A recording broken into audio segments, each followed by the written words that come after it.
Hi, and welcome to Disaster Preparedness class. I am Ann Forrest. My email is up on the screen, and I am very glad you're here. So, real quick before we start, a little bit about me. I am a retired Navy nurse.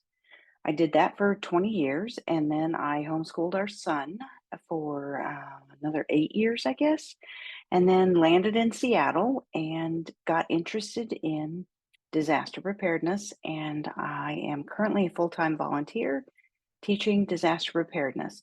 I teach for the Office of Emergency Management here in Seattle, and then I am also heavily involved in the emergency communication hubs here in Seattle. A few things about class. Yes, this is being recorded, and I will send out the link for that. It'll be up on YouTube. I will send out the slides. Happy to share those. And yes, you will have homework every week. I love that you're here. I love that you're interested in learning. But if you don't take steps to prepare, then all the knowledge in the world isn't really going to help if we, heaven forbid, do have a big disaster. So there will be a little bit of homework every week. Hopefully it's manageable and you can get through it week to week. But yeah, I really encourage you to take the steps that you need to take so that you feel comfortable that you have prepared your household as much as you can. I will encourage you to put questions in chat as we go along, and I'll try to get to those. If you have a question that you think would be pertinent to the entire group, you're welcome to unmute yourself and speak up. Happy to answer questions that way. If it's something that's probably mostly pertinent to you and your situation, then I'm happy to address those questions after class, or you're welcome to email me at any point and I'll give you my best guess. I am not an expert. I do not have a degree in earthquake or disaster preparedness, but I have done a lot of reading and a lot of thinking about this, and I listen to really smart people, and I try and make it make sense and pass it on where I can. So today, what we'll cover is the hazards that we face in Seattle. We will go into a little bit about the types of earthquakes that we can experience here on Earth. What are the odds of us having those earthquakes here in Seattle? And a little bit about why we prepare. Why are we gathered around a computer screen on a Wednesday evening trying to learn more about this? So first, I want to let you know about a document that the Seattle's Office of Emergency Management puts together. They update it every year or so. It's been, I'm not sure how many versions there are now, but quite a few. It is called the Seattle Hazard Identification and Vulnerability Analysis, the SHIVA. It is gathering information from all kinds of experts, weather folks, sociologists, geologists, seismologists, all kinds of folks that have something to say about disasters and disasters here in Seattle and how we might respond. They put all that information together and they determine what our biggest hazards are here in the city of Seattle. There's not a lot of change in this document that's next, but there's been a little bit of shifting around. But basically, this slide shows you the top 18 hazards for Seattle. If you're prepared for earthquakes, you're prepared for a lot of the top hazards we have because they're all dealing with hunkering down and staying in place. We don't run away from situations here in Seattle. We don't have hurricanes that we get a 2 or 3 day lead time on, 3 or 4 day lead time. We don't get any advance warning of earthquakes, so we can't outrun them. We have to just deal with the aftermath once they're here. So we really do shelter in place for most of our hazards here. So back to Geology 101, we're going to talk about tectonic plates. So I'm going to explain a little bit about what kind of earthquakes we have. So there's basically 3 kinds, and this is really simplified, but that's how I like it. It's really simple. Subduction zone earthquakes. These are the big ones. All big earthquakes are subduction zone earthquakes. The one that we have here in Seattle, closest to us, is the Cascadia subduction zone. So I'll go into that just a little bit. All of the big earthquakes on the earth happen along this ring of fire. This is where all the big earthquakes are. And so you can see along the western coast of North America, if we're going to have a big earthquake, it's going to be on the western side of the US, not the eastern side. So that's the ring of fire. What we have going on in the Seattle area is we have the Pacific plate and we have the North American plate. So two big continental plates that are moving away from each other, which is kind of strange. I'm going to go to the next one. So out in the water, there is magma pushing up under the ocean floor. It's pushing up this direction. It's making the Pacific plate move westward towards Japan, and the Juan de Fuca plate move eastward towards North America. Because the Juan de Fuca plate has all this ocean water on it, it is really heavy and it is sinking under the North American plate. The North American plate, weirdly, is lighter than the Juan de Fuca plate. So these two are pushing together, and the Juan de Fuca plate is going underneath the North American plate. It is subducting. So North American plate on the right here, Juan de Fuca plate on the left. As it goes down, as it sinks down and it moves, and I think it's 3.5 millimeters a year, something like that. It's slow, obviously. As it moves down, those two plates get stuck right there, and that is the Cascadia subduction zone, that area right there where these two are meeting and one plate is going under the other plate. And it causes this weird ripple in the land. What happens when this slips, when the Cascadia subduction zone slips, this part that had been pushed down rises up. Whoops, sorry. This part which had been rising drops suddenly, and this part which had been sinking rebounds. So lots of undulation in the earth, which is what the Cascadia subduction zone, that's what can happen along that line out in the ocean, is those two plates are tired of being stuck and putting all that pressure against one another, and so it slips and lots of ripple happens.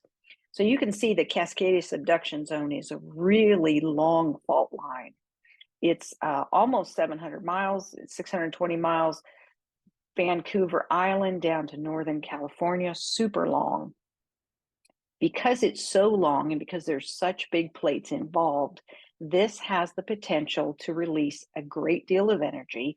So it's one of those really large mega earthquakes. It is capable of a 9.0 or higher magnitude, so really intense. The last time it erupted was the 1700. It was a 9.0 back then. That was 324 years ago. It slips in general, the average is about every 500 years. But it can go as, they've done all the geological surveys. It can slip as often as every 200 years or as long as every 1,000 years. So somewhere in the middle there is how often it slips. So a lot of people say that we are overdue for an earthquake. We are not overdue. It could happen 200 years after it slipped last time, or it could happen 990 years after it happened last time. So we're not overdue. It doesn't, as far as we know, it doesn't build up and then erupts at a certain time. I'm not explaining that well, but we're not overdue. It's just going to happen when it happens. We don't have that ability to predict just yet. So that's the Cascadia subduction zone. That's what they call a megaquake. That's one of the three kinds of earthquakes that we have the potential for here in Seattle. And this is all earthquakes are going to be one of these three kinds. And unfortunately, we have the capability of experiencing all three of these. So the next one is a shallow earthquake. And it sounds like it would be really harmless, shallow, but it's not, unfortunately. So it's a rupture in the plate itself, not two plates hitting one another and sliding past one another, but there's actually a crack in one of those plates. Ours is the Seattle Fault. So here's an overview of Seattle, and this red line is the Seattle Fault line. So there is a fault line that runs right underneath Seattle, all the way across I-90 over into Bellevue, and then it goes west into Bremerton and Bainbridge Island and all that. So unfortunately, it runs underneath a heavily populated area of Seattle.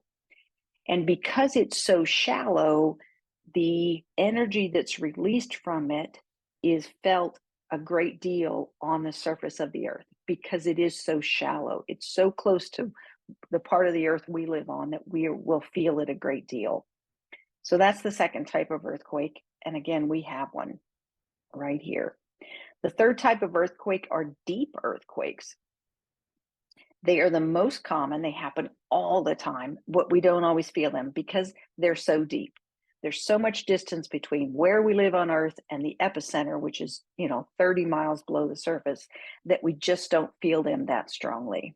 The Nisqually earthquake, which a lot of people have lived through here in Seattle, that was in 2001. That was a deep earthquake. It was very deep. And the epicenter was like in Olympia or something. It was not super close to Seattle, but we felt it and had quite a bit of damage here, especially in our older buildings. So again, we have the potential for all three kinds of earthquakes, which sucks, but it's where we are. So a little bit more about the Nisqually quake back in 2001. It was 30 miles below Olympia. It was a magnitude 6.8, which sounds really big, but again, it was far away from Seattle and it was very deep in the earth. So it didn't do near as much damage as what you think a 6.8 would do. The magnitude, that number 6.8 measures how big the earthquake is. So part of that calculation is how long was the fault line that moved. The intensity is really what you feel. That's how we measure how strong the shaking was. But the further away from the epicenter you are, the less the intensity is going to be. The Nisqually quake only lasted 30 to 40 seconds. If we were to have a really strong earthquake like the Cascadia subduction zone slipping, that large of an earthquake would last between 4 to 6 minutes. So a really, really long time. It will feel like an eternity, I'm sure, if heaven forbid I'm alive when that happens. But it will last a very long time. So significant shaking lasting a very long time, much longer than the Nisqually. So which is worse, a Cascadia subduction zone where the fault line is off the coast of Oregon and Washington and Canada? Is that worse, or is Seattle fault line worse? It's hard to tell. For us living in Seattle, probably the Seattle fault line would be worse. It would be the magnitude of that earthquake would be less, but because it's so close to the surface, so close to an area that's densely populated, the Seattle fault line would cause more damage here in Seattle. The Cascadia subduction zone, because it could possibly impact so much area, so many states, it's a lot of devastation spread out over a really long area. The difference is if Seattle was impacted by the Seattle fault line, there would be cities and towns and places that could come in and help, because the spot that would be most impacted would be Seattle. So we wouldn't be so alone. We would have resources coming in from other areas. Now, if the Cascadia subduction zone were to slip, everybody else around us, Portland, Vancouver, BC, Vancouver, Washington, Northern California, everybody could potentially be impacted. So any kind of resources are coming from states way east of us, not north or south of us. So it's not which one is worse. It's just how soon could help get to us. Real quick, this is just the last 21 years. But if you look at the graphs, the red line at the top pretty much steady. This is the number of earthquakes over the last 20-25 years. Really hasn't changed. It doesn't even matter the strength of the earthquake.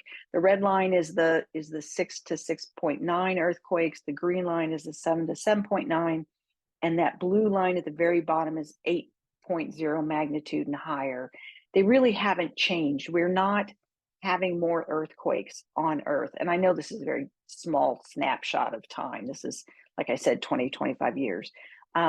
But even over a longer period of time, we are not having more earthquakes. It feels like we are because we hear about them more, but the Earth is not experiencing more earthquakes. If the number of earthquake changes either up or down, does that mean anything? No. Even if you hear about, many earthquakes in other parts of the world, it doesn't mean that what feels like an increase in earthquakes, it doesn't mean that it's really an increase, and it does not mean that anything bad is going to happen. It's just the normal fluctuation. They don't come on a cycle. They just kind of come when they come, but we aren't getting more and we aren't getting less. Neither an increase or a decrease worldwide is a positive indication that a large earthquake is imminent. They just come when they come. And in general, over time, nothing has changed. And that's from the US Geological Survey. So since about 1900, we average about 16 major earthquakes a year. About 15 of those are in the 7 to the 7.9 range, and about one is one of those really big ones, those subduction zone earthquakes. And that's been the same for a while now. So really nothing's changing. They're not going up or down. So what are our odds? Our odds of having a large subduction zone earthquake is about 15%. We have a 15% chance in the next 50 years of having that subduction zone earthquake. Our chances of having a Seattle fault line earthquake, unfortunately, are kind of unknown at this point. We used to have a better handle on what we thought our odds were, but scientists have said, no, we don't know enough about shallow fault lines like that to even make a really educated guess. So we don't know if we're going to have a Seattle fault line earthquake or not. And then what are our chances for having a deep earthquake? It's really high. And when I say deep earthquake, I'm talking about something like Nisqually, which again was pretty darn far away. It was in Olympia and it was 30 miles down in the earth. So it wasn't super close to us, but it did a pretty decent amount of damage, especially to the older buildings in Pioneer Square and SoDo and that kind of stuff. So a really good chance of having a deep earthquake in the next 50 years. I think that's one kind of shocks me a little bit. So I want to talk about a tool that all of you have access to, and it is referenced on your handout. It is called the Seattle Hazard Explorer. The Office of Emergency Management here in Seattle took all that information that they, like I said, they pulled together during this big 375-page report they do. They took all that information and they're throwing what's super useful to the average person through it on a website that you all can get access to. You can look up your home and find out what your risks are right where you are living. Whether or not you're in a landslide zone. Are you in a flood zone? Are you in what's called a liquefaction zone? Liquefaction zone is when the earth sort of turns to quicksand during an earthquake. Only during an earthquake. It's only an earthquake term. The earth starts shaking, ground turns to quicksand, stuff starts sinking. As soon as the earth stops shaking, the earth turns to hard dirt again. So you're having to dig things out because they've kind of sunk in the ground at that point.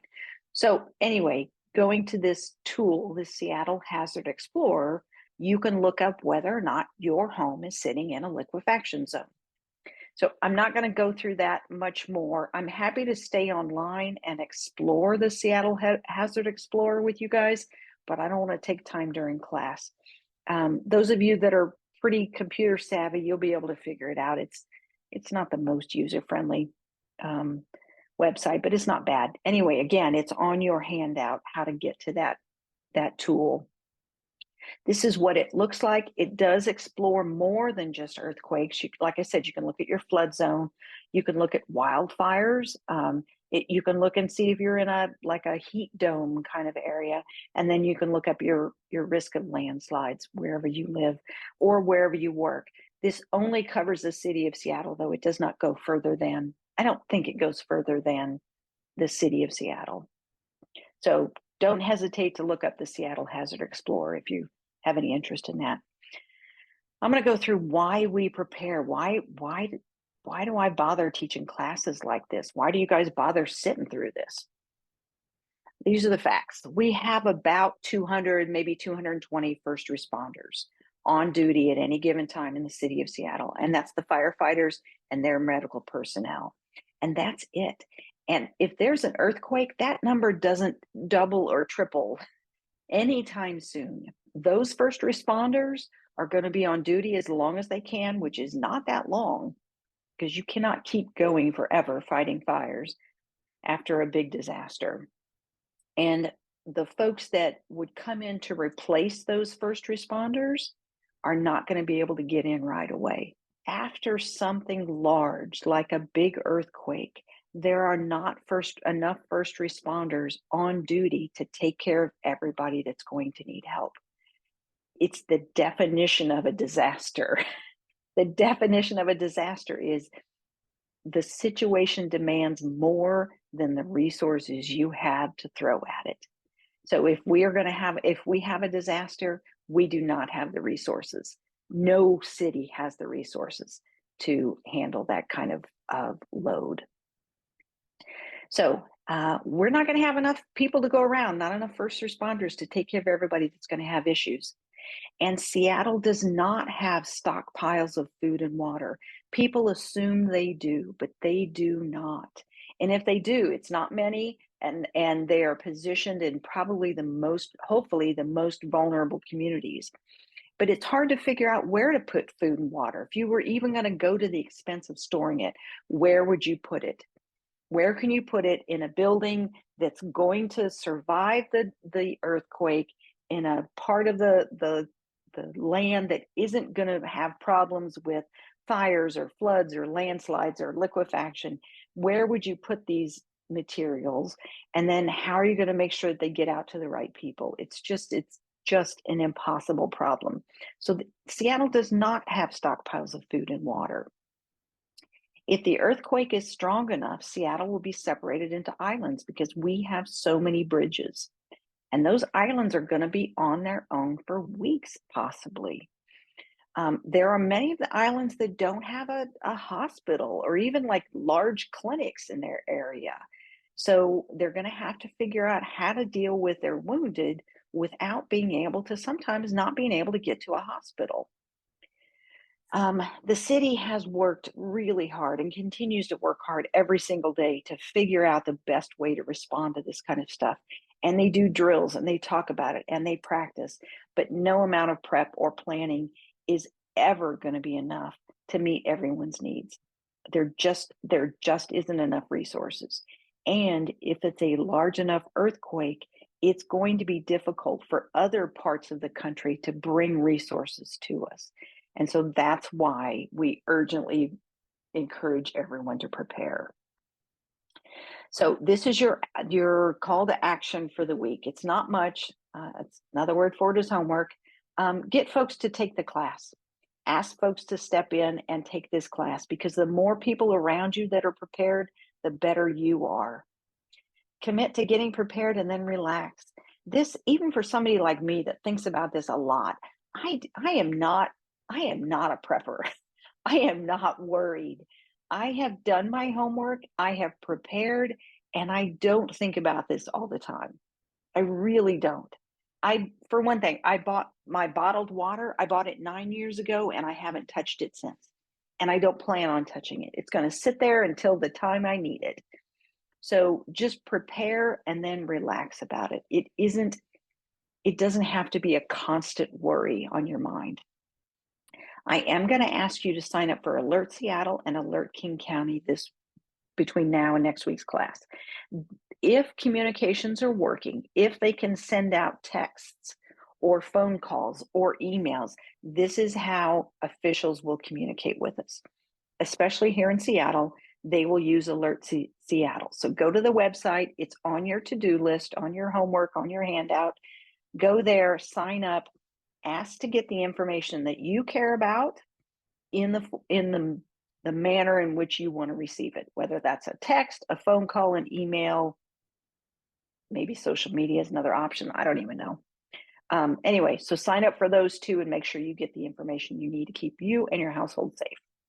The other one is signing up for Smart 911. Not exactly the same thing, but what you can do when you go into the Smart 911 website is give first responders, those ambulance and firefighters, give those folks information about your household, what medications you're taking, what chronic diseases you have, what allergies you have. You can say things about, it's hard to get to my front door. You have to go past the striped pole. I have a big dog. He looks terrifying, but he's really friendly. You can put all kinds of stuff in there. And what happens is when you call the 911 operator, they can look you up on Smart 911 and they can relay that information to the ambulance drivers that are on their way to your house. So they have some information about what they're stepping into before they get to your home. So sign up for those things. If you have any burning questions, please send them to me and I'll make sure that I address them during class. If you have any specific questions, I'm happy to answer those with you. There's my name, there's my email. I'm going to leave that up while I check chat. No, somebody asked about the difference between Alert Seattle and Alert King County. My understanding is they don't necessarily overlap. So sign up for both because you never know if you're going to be in King County. If you're driving outside of city limits, you want to make sure that you have both. How do we get the handout? I sent it on email. It came from seattleprepares@gmail.com. I will send it out again with the cleaned up recording and the slides. So I have a house with a basement, and I have my emergency supplies stored in the basement right now. But I'm thinking if an earthquake happened, and I mean, does the house just like go down? Is that not the best place to have your stuff, or where is the best place to store it in your house? It's a great question. My stuff is in my basement. In general, houses in Seattle, especially if they're smaller and wooden, they will probably do pretty well. We don't have the kind of construction that will pancake like a lot of other countries do. Our building codes are better now and have been better for longer than many other parts of the world. So in general, our buildings will not pancake. So again, I have my stuff in my basement. My house has been retrofitted, which means that my house and the basement have been tied together very tightly so that when the earth moves, my house will move with it. That's what retrofitting does, is it hooks your house and your foundation together so your house doesn't slip off your foundation. So I feel very comfortable that I will be able to get into my basement and get to my emergency supplies. Christy, if I'm happy to listen to you share more, or if you want to talk more one-on-one about your particular situation, I can give you my best guess. I'm not an architect. I am not, I just know what I've read. Well, I won't take everybody's time, but I may ping you later just a little bit more information. Sure. I've had the foundation repaired, but I don't know if that's actually retrofitted. So yeah. Okay. Well, thank you very much. Probably. Sure. Christy, those are very different things. So if you don't know if you've had your your house retrofitted, you probably haven't, because it's a very different group of people that have been trained to do that, to do the retrofitting. Yeah, and for the rest of you that maybe are interested in the same question, I have heard a couple different strategies. I've heard people talk about putting um, like scattering their supplies in different parts of their home. So if one area of your home, like maybe your back bedroom, you can't get to because the door is jammed so tight you can't get it open. So maybe a few of your emergency supplies are in the back bedroom, but the rest of them are scattered throughout the house. And you're kind of hedging your bets that you could get to some spot in your home. I think that makes a lot of sense. I've also heard some people store their stuff near their front door. That kind of makes sense. Not that you're going to be able to grab that on your way out of the house, because you never want to run out of your house while the earth is shaking. Always drop, cover, and hold on. But I have heard about people putting it near the front door so that they needed to get it, and then it wouldn't be so hard to get it out of the house to maybe camp outside, which is what I think a lot of us are going to do. So those are strategies too. I think the idea of spreading it out throughout the house kind of makes a lot of sense. There is not, from I have looked for the answer for this question, and nobody is going to give you a straight answer because there is no one right answer. It really depends on your situation. And I wanted to get back to the topic of where to put things in the house. Mhm. And it's occurred to me that I'm on a hillside, so I have a bit of a landslide problem. I've decided to put some stuff in the house, some go bags at the front door, but I am putting water in two places in the yard. And then I'm putting in a plastic garbage can where that has some warmth in it. It has a crowbar because I figure if I can get, if it's late at night, it's dark. If I can be warm and crowbar into my garage and be in my car, because I will also have a kit in my car, I figure that's kind of a backup plan. Sarah, that is genius. The fact that you have thought through, what do I do if it's dark? What do I need? And making use of your car is genius. Cars are, God, they're fabulous. They're nice, small, little, pretty airtight places that we can warm up pretty well with just our bodies. Yeah, I think that's genius. Just the fact that you've thought through that makes perfect sense for your situation.